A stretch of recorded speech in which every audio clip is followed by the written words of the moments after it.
So 8BitDo's been on kind of a roll recently, right? They came out with the SN30 Pro, the SN30 Pro Plus, the M30, all controllers that I really like, and they work with a number of devices, whether it's your PC or your Switch, or if you have the right adapters, it can also work with your PlayStation 4 and everything. But I think they're starting to push it a little bit here, okay? I saw this, we made a video on it, and I almost thought 8BitDo was trying to troll me because I keep talking about D-pads and all of that. So they decided to put an extra D-pad on there, so that is now a thing. That's right, the 8BitDo Lite is now out. They sent over two of them. I have the turquoise and then the yellow. The yellow one I actually took apart, and we'll take a look at that a little later in the video. But then I also have the turquoise controller, and I've spent a little bit of time with it, and you know what? I will admit, there may be some people out there who will actually get a kick out of this and a use for this. It looks weird, it's because it is, it's a strange idea, but I'll give them some credit.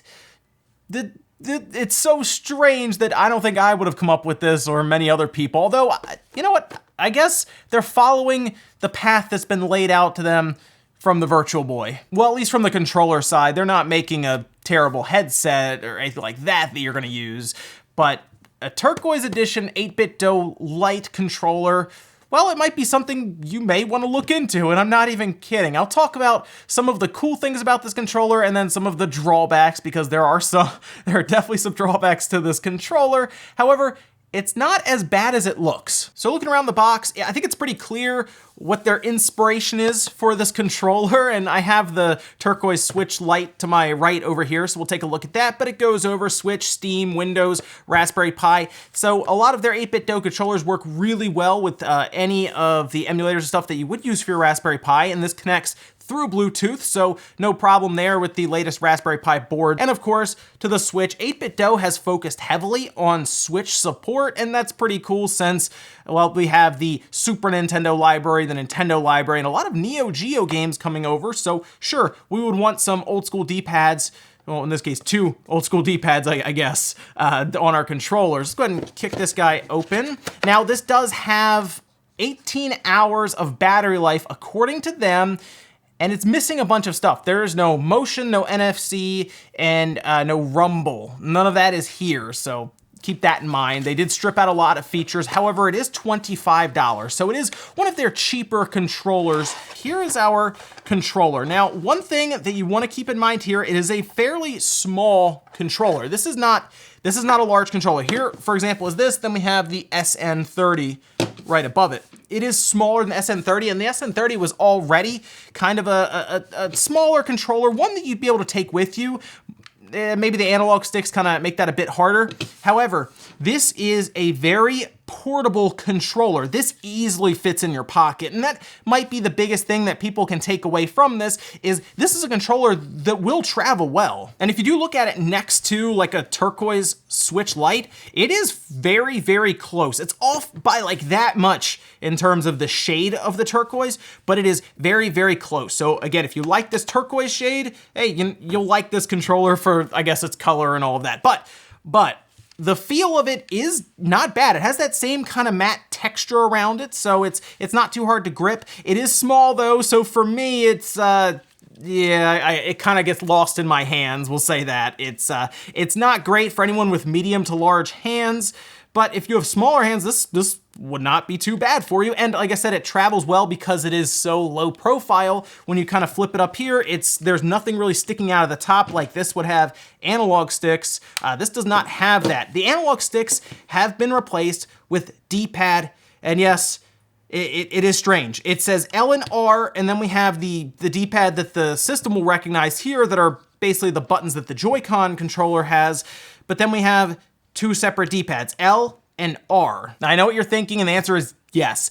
Any game that would see an analog stick will see these as your analog sticks, which means something like Link's Awakening that does not use the D-pad on the typical Switch controller will use this D-pad because it's seen as an analog stick. So that is one pretty cool benefit to that, is that it will open up that I guess that avenue for you if that's the control scheme you would like. But that also means that you're gonna be attempting to mimic a thumbstick with a D-pad, and that is gonna have some very strange situations pop up. For example, this D-pad can identify, as an analog stick, 8 different points, nothing really in between. So you'll take your analog stick and you'll roll it, and if you go into the calibration settings on the Switch, you can of course see it between points and all that. If you start pressing this, it goes down, right, and right. There is no in between. So keep that in mind. It works okay for Link's Awakening because it's already kind of set up like that, and I still don't really understand why the D-pad isn't used at that point, but for other games, it is weird. The other part that's strange is because these act as analog sticks, L and R have to be able to press in.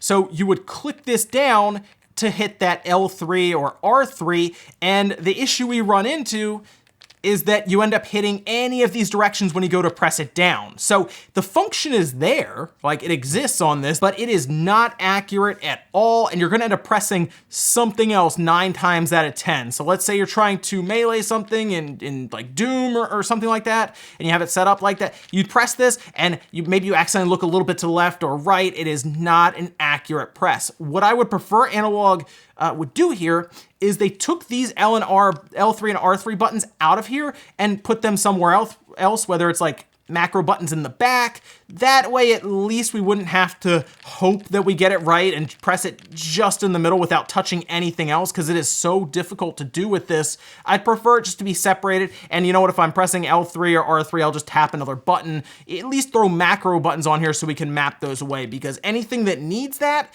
is not gonna be played very well with this controller. We also have the buttons at the top here, so we have L, L2, R2, and R, and unfortunately, that means that L2 and R2 are kinda set in the middle, and it's not great to get to because you have to reach over L and R to get there rather than reach like just kind of to the side, right? Where we have R and then R2 kind of in like almost a stair step. That doesn't exist here. You have to go past it. I don't like the positioning of those buttons. The Super Nintendo controller for the Switch has that same thing, right? The one that Nintendo's made, and I don't really like the positioning, but you also don't have to touch those very often anyway, whereas this R2 and L2 will be used quite a bit in your games. Of course, it is 8-bit DOE, so they use USB-C for pretty much everything. So you do have USB-C charging, like I said, about 18 hours of battery life. And for the most part, it's solid build quality on the outside. But why don't we open it up and take a look inside? So here's the yellow one. They did provide this as well. I figured we would open this up. This also looks very, very close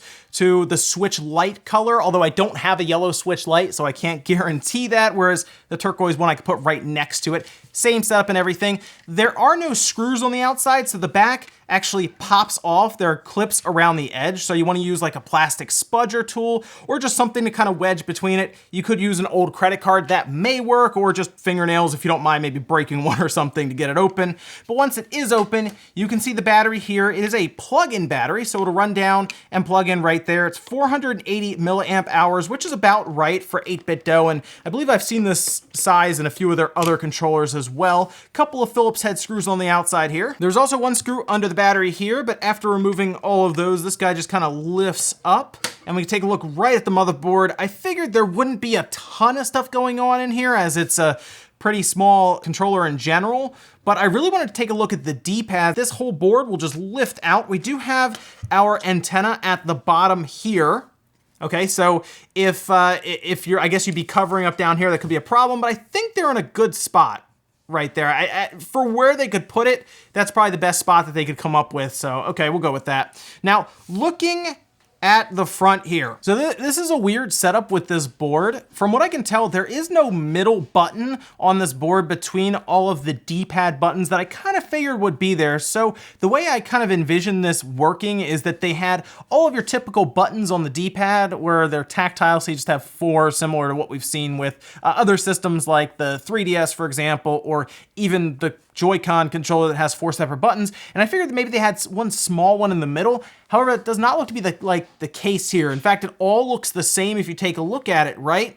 So the only thing that I can imagine is that it's set up so that if you press multiple buttons at once, it counts it as L3 or R3. That is a very odd setup. I'm not really sure why they went that route. I think the reason I was having a hard time pressing L3 and R3, maybe, I'm just kind of putting a shot in the dark here, maybe all 4 buttons have to be pressed all at the same time for it to count as L3 and R3. And that would at least explain why I was having such such hit and miss when it comes to actually pressing R3 or L3. It might end up being, I don't know, would it be better if they had something in the middle here to press to do L3 and R3? It almost seems like they just had it designed and set up in the firmware to make that happen, and they just kind of went with it. So I wanted to go ahead and verify this.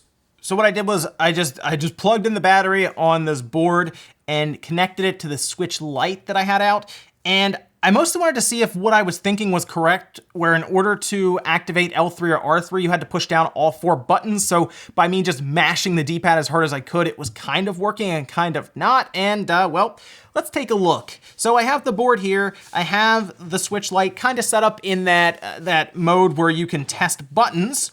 So there's A, there's B, X, Y, and we do have the D-pad buttons here. And then we have, this is left stick and this is right stick. Of course, nothing happens if you just press any one of those because it's just acting like, I just pressed L. It's just acting like you're moving the analog stick around. If I press 2 of these, nothing happens. If I press 3 of them, nothing happens. But if I press all 4, it counts as pressing in the left stick. It will do the same if I press all of them in for the right.